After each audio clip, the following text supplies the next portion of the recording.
Welcome, ladies and gentlemen, to the April 15th episode of MSP Dispatch, your source for news, community events, and commentary in the MSP channel. As always, I'm joined by my co-host, Tony Francisco. How you doing, Tony? Excellent. Here live from Baton Rouge, Louisiana, to bring the news to everyone. That's beautiful. You have gorgeous weather going on outside. I'll actually be in New Orleans in May, first week of May. So I hope I love it. Get some beautiful weather. Awesome, man. So what do you say? Let's get into the news. Let's do it. In our first story, Barracuda Networks is to be acquired by KKR private equity firm for a total of $4 billion. This is slated to happen by the end of 2022, and KKR is going to be picking this up from Thoma Bravo. KKR, who is relatively unknown in the MSP space, they have also KnowBe4 under management inside their $471 billion war chest. Tony, have you heard of KKR in the MSP space thus far? I have not. Thoma Bravo, Vista, there's the usual suspects, but KKR is kind of an unknown outside of the mention of Kevin Mitnick's amazing KnowBe4. So tell me more. So looking at this, I see, looking at their portfolio, they relatively don't have anything that I'm familiar with. Obviously, KnowBe4 being a major player in security awareness and phishing simulation, but I don't see any other MSP companies or anything in the MSP channel here. So my question is, are they getting into the MSP space more fully? Are they realizing with the acquisition of all these other companies, by Thoma Bravo, by Vista, is this maybe the next big play for them to get into? Looking here, I see ISC, integrated specialty coverages, maybe related, but I don't see it. Are we going to start seeing more of these PE firms jumping into our space because they see the cash grab? Maybe these are the market shifts that everyone talked about years ago. Maybe the preparation from the larger players has been far more strategic than we anticipated, and they are looking for not just the small plays, but the larger strategic engulfing plays that are at levels, the billions that you mentioned. Can you mention the size of that portfolio again that they have? Just to clarify. We're talking $471 billion, which is not a bad war chest. And looking here, and not bad. And they also have they have about $2 billion into Epic Games. So they have Fortnite, and everybody loves a good round of Fortnite every now and again. So is it possible they could be combining the gaming industry with the MSP industry, which could not be a better audience for the gaming industry? Maybe not, possibly not, but I don't know. We'll definitely have to see. I'm sure this is the second of many acquisitions coming forward.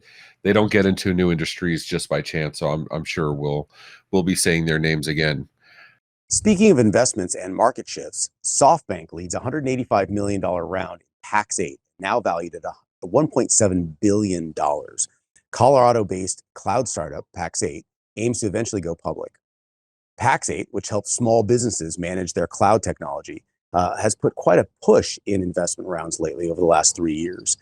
In discussions with the Pax8 Chief Executive Officer, John Street, he said that the newly raised capital could help make some acquisitions to complement the company's startup transitions and strategy, adding that the company could eventually hold an initial public offering. Quote, "We are scaling the company to potentially go public." That being said, the business has grown substantially, specifically making extensions in Europe and expanding offices in emerging startup scenes around the United States. This market shift and investment could result in something substantial. There's been conversations out there that is Pax8 moving from the small to medium business market into the enterprise caliber, analogous to the ServiceNow. Is ServiceNow, another major enterprise player, the next target? But the public offering positioning says a lot as well. Ray, what do you think a public offering would look like from Pax8 and the benefit that would have for the MSP community? I think it makes absolute sense. They've been scaling upward at a ridiculous pace. The benefits of Pax8 has always been they started with integrations being first. They tied into all the platforms that were most often used by MSPs, whether it's their PSAs or other CRMs. Their ease of access to bring on new products made things easier for MSPs, and the portfolio that they have expanded in an amazing fashion with how quickly they've done it. Everything from UCAS to security products to going beyond their Microsoft core suite. They recently added AWS. There's talks of possibly adding GCS. Uh, Pax8 is just adding all of those products to their portfolio in addition to their going heavy on the consultative side. They're doing their boot camps. They're creating their Pax8 studios to have information out there to the MSPs. They are investing heavily and they're doubling, tripling, quadrupling down. I think this is going to make a sweet, sweet offering if they decide to go public. I think they're positioning themselves nicely, and the rounds of investment that they've gone through over the last 3 to 5 years has pushed them into not just being more aggressive with their initial vision and deliveries on the integrations first, servicing the MSP community, being actively engaged and frankly just cool with the MSP community. But if they are able to expand that into an enterprise caliber vision, they have an entirely new market. And if they can address that with the same level of finesse and be received well, I think there's going to be an enormous market shift. So well done to Pax8, and I'm interested to see how this progresses. That takes us to our third and final story: vendor opportunities and Frownygate. We announced earlier this week that Kaseya had announced they will be acquiring Datto for approximately $6.2 billion. And when any of these mergers and acquisitions are announced, it always creates an opportunity for the other players in the space. And that's exactly what happened here. To talk about this, we have brought on Jason Slagle, president of CNWR, and always Tony. So the reason we're bringing Jason on to this is as soon as Kaseya announced, other vendors in the space took the opportunity to create promotions, to go after potential customers that would be affected. And by hitting two of the top four, right, Kaseya and Datto, there were lots of potential customers that could be reached. There's always opinions on what's a good way and a bad way to do it. One of the vendors in the space, SuperOps, took to creating a website and a campaign called Goodbye Datto. Goodbye Datto, talking about how it was a great product and that it will be effectively dying by the Kaseya purchase. And it goes back talking about all the things that Kaseya has done to other acquisitions in the past. We have not found anything to be not factual here, nothing falling into the libelous categories, but it definitely gives a layer of ick, I guess, for lack of a better term, for some people, and that spawned a lot of outrage, including Jason's own open letter to SuperOps, and that's why we have it here. Jason, can you describe a little bit what that letter was? Yeah, so I mean, yesterday I happened to notice browsing around Reddit that I kept seeing posts that were basically linking or comments linking to that Goodbye Datto site, and it started to frustrate me after a while because it was very clear that they were, basically evading bans. Like the post would come up and then they'd go away, and then they'd come up and then they'd go away. So clearly they were evading bans to try to continue to post it, and that frustrates me. We are a community, right? So as MSPs, as vendors, as everyone here, we're a community. And a bad day for one of us is a bad day for all of us. And I've said that a lot. And while I am very sad to see the acquisition of what I consider to be a great company, Datto, by a company I'm not super fond of, Kaseya, I reserve judgment as to what's actually going to happen to later, right? Because sometimes in these acquisitions, the stronger corporate culture will win. So there is some chance that Datto's like partner first, very centric corporate culture may start to invade the Kaseya culture a little bit and maybe turn them around instead of vice versa. With smaller acquisitions, you just won't see that happen, right? So I've been trying to reserve judgment. It really bothered me then to see essentially the ambulance chasers coming in and trying to capitalize on what I view as a bad day for the industry for their profit. Yeah, and that's fair. And I want to be clear, we're talking opinions right now, right? And the opinions of Jason Slagle may not represent necessarily opinions of the MSP Media Network. Although I can say personally, I don't like this kind of ambulance chasing as well. And some of this also, this is not only super ops. Another notable vendor, MSP 360, formerly Cloudberry, who has their own offerings, also put up a website. This one missing SSL, of course. It's and we're not going to give the links to these actual bad actor websites because I don't want to further this kind of behavior. Those that don't know, I'm also a Reddit moderator for our MSP.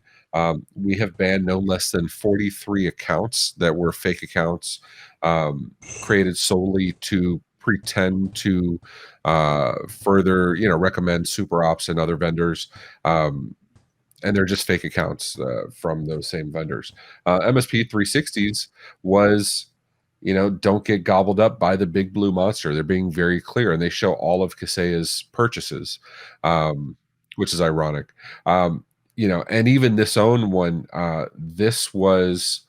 the title of this was changed. Yesterday it was Kaseya Eats Datto, and then it became making the best of your Datto investment, which I thought was kind of funny that they thought better of the title to change it, but they didn't think better of the bad behavior.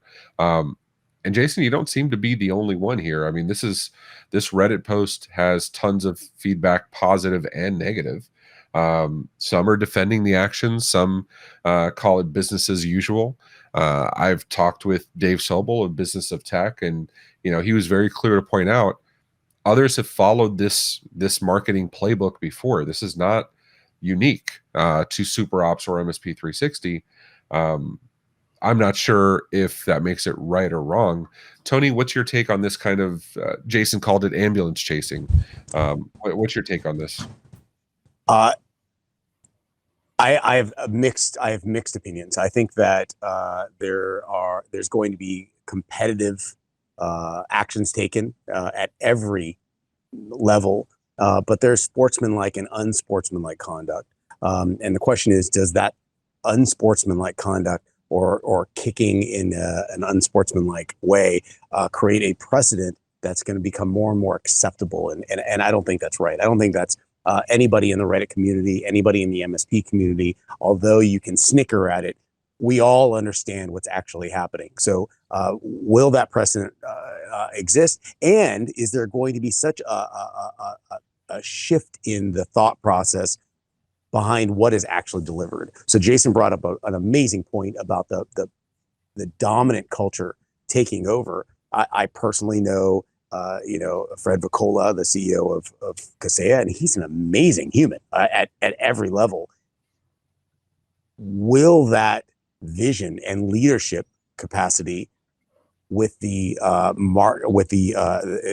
general feel and morale of the Datto community be enough to make this into something that no one anticipated that will be such a huge benefit to the MSP community? I think that's to be determined, but I think we can all agree that there's unsportsmanlike conduct and fraudulently, with not just one or two accounts but dozens of accounts, creating jabs at a vendor during a transitionary process. I don't consider that to be the level of class that we all expect. And going back into the other half of this, when it comes to vendor accountability, there was a CRN called this a media firestorm, a social media firestorm.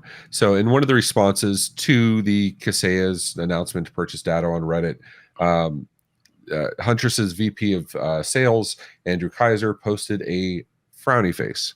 That was it. That was the entirety of it.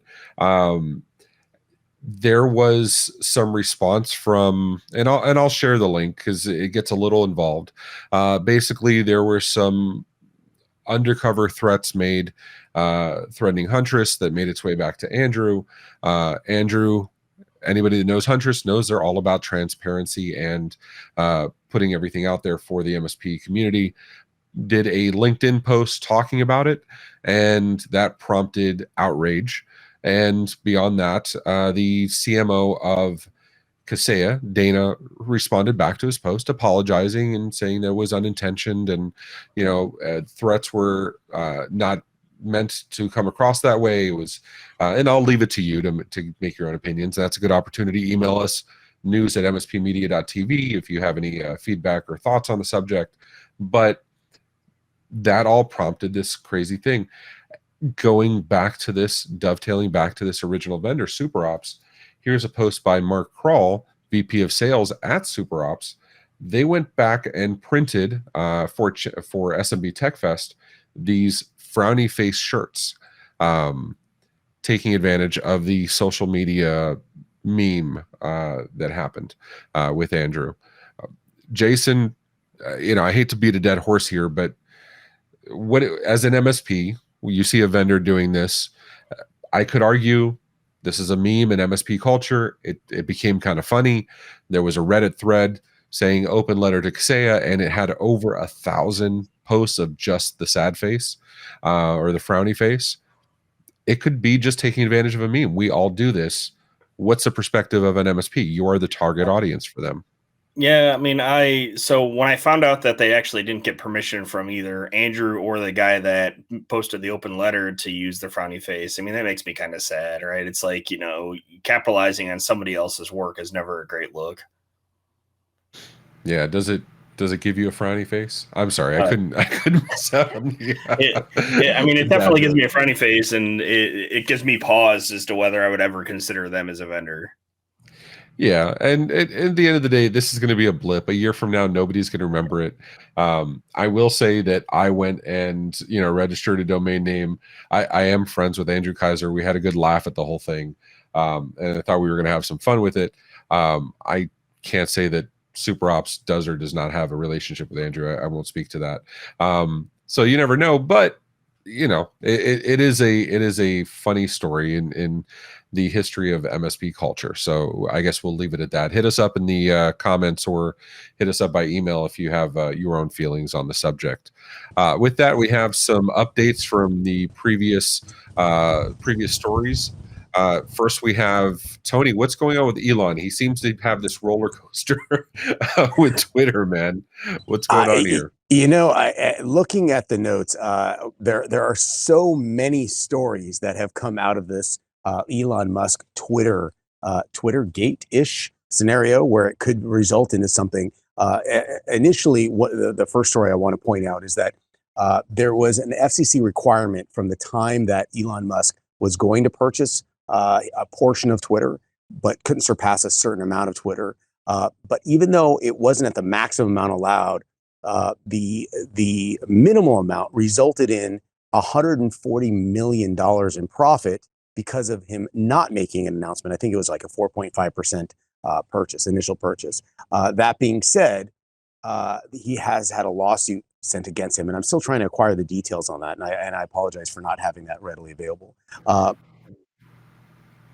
So to get to some of the details on that, Elon purchased approximately 9.5% of Twitter.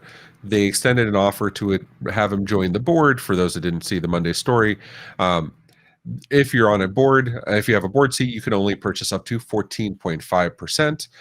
Elon declined the board seat, which may speak to what his intentions were. Just by purchasing that 9.5%, he did take a little longer than he should have per FCC rules to announce that he did it.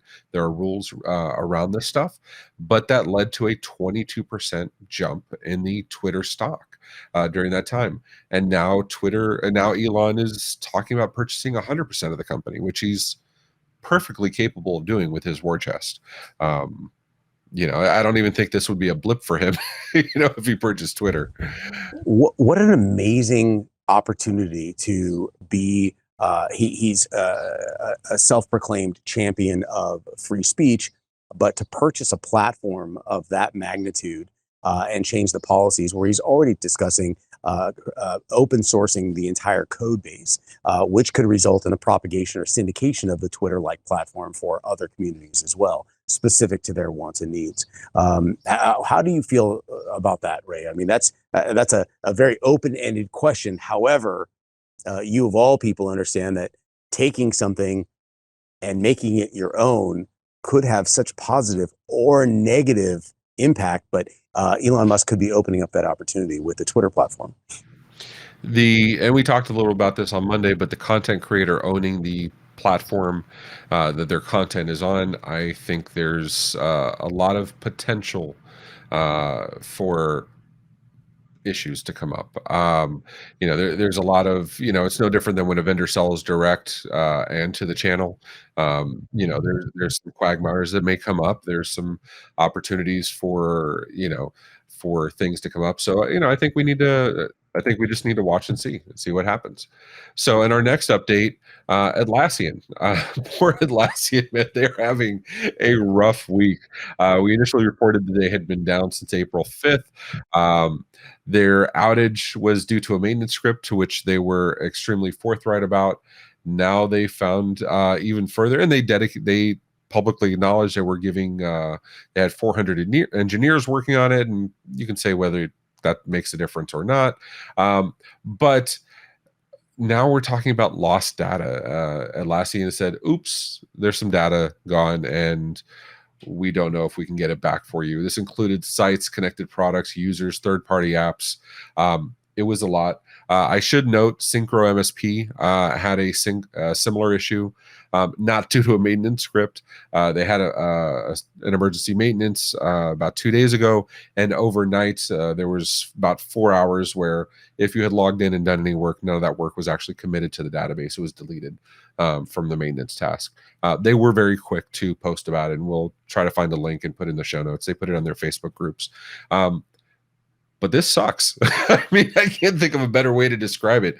This sucks. These are enterprise platforms in the cloud that you don't expect your data to go missing. Salesforce, we're users of Salesforce, and I can tell you, Salesforce is very, very, very clear.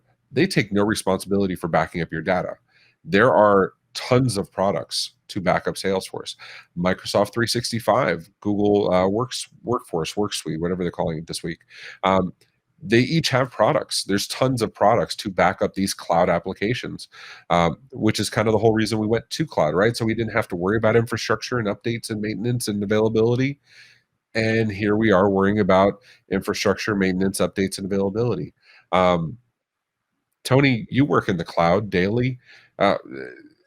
Does this make you a little more nervous about the stuff you have up there? Not at all. At the end of the day, it really comes down to everybody focusing on their core competency.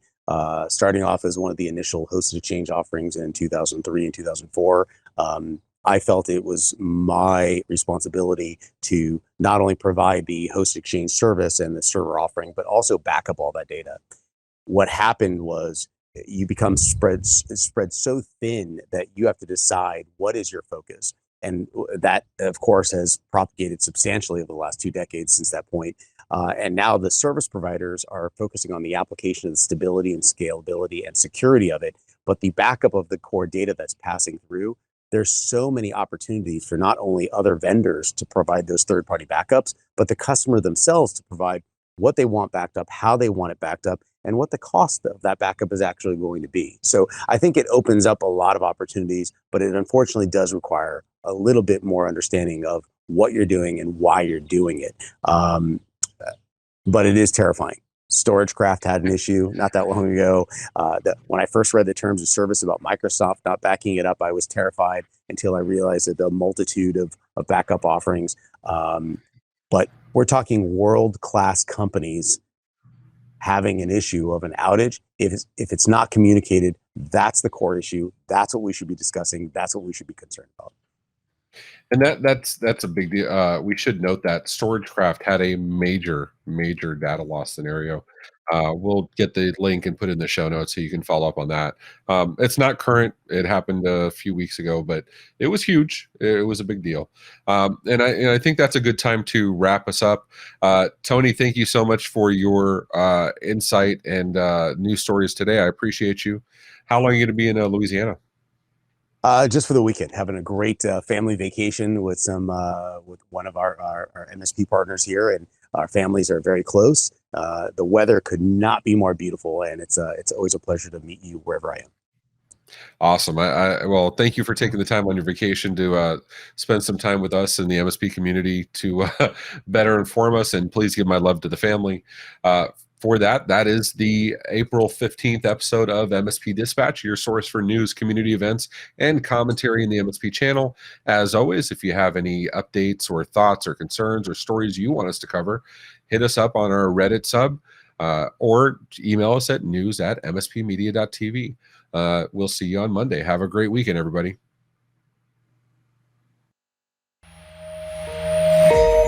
This has been a broadcast of the MSP Media Network.